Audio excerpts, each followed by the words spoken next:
Snapchat lost $800 million in market capitalization. There's a sexy term for you.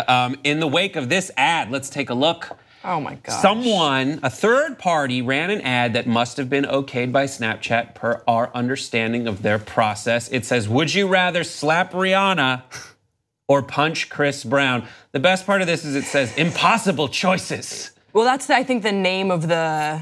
Right, yeah. Well, it's would you rather, impossible choices. I'm sure it's, I can't tell if that's the name of the game. Either way, it's a third party ad for something that if you swipe up, you can play the game. We have another graphic, let's go right to it. This is her response. It says, now chat, Snapchat, I know you already know you ain't my favorite app out there, but I'm just trying to figure out what was the point with this mess. I'd love to call it ignorance, but I know you ain't that dumb. Get 'em, Ree.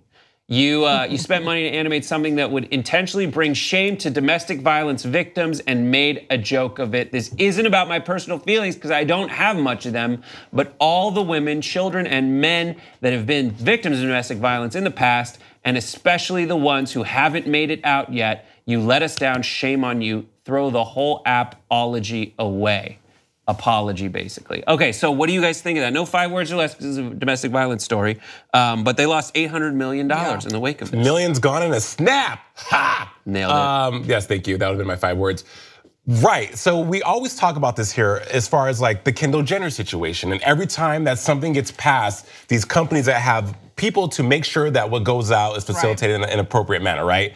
First of all, Rihanna copying back, good for you. Because I remember when that happened in 2009 with Chris Brown and Rihanna, and I was shocked. And then also, if Snapchat is living and alive in this day and age, things like this are not acceptable. They weren't acceptable 20 years ago, but even now, more than ever, they're not acceptable. So for Rihanna to clap back in that way, good for her. I think she did it eloquently, and her shade was Olympic status shade because she was truthful in how she felt, but she still let it be known that, look, Snapchat, you ain't about this life. And she also posted that to Instagram stories, which is Snapchat's greatest competitor right now. Yeah. And so basically, if Snapchat wasn't irrelevant enough, I think it's going that way. Because remember, there was Kylie Jenner said something about how she doesn't like the app. And then now this is this incredibly tone deaf and damaging ad that they let slide. And then Rihanna, who's one of the, I don't think, undisputably one of the biggest stars in the world right now, to call them out on a competitor's platform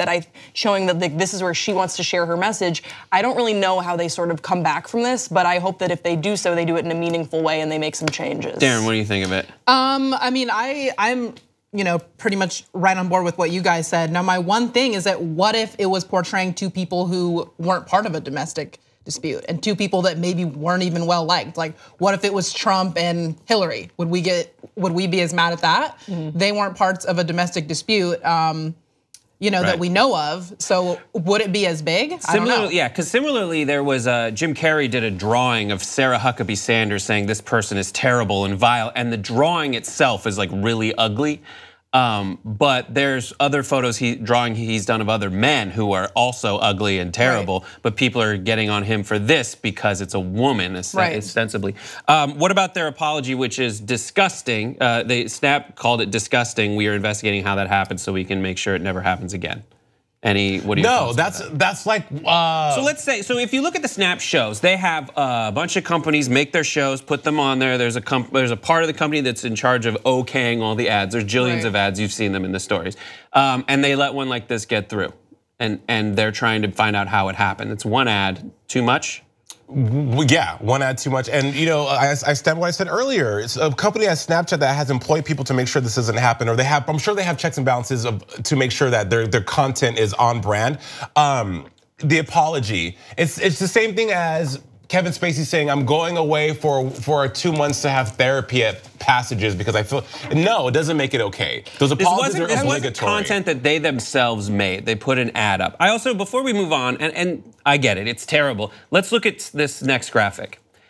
Everyone talks about all these things that Snapchat did that are freaking terrible. So here is Snapchat's stock price over the last 3 months. On February whatever, it went up 20%. Because they exceeded expectations. So they had like this one awesome thing, and it went up 20%, it went up to 21 points.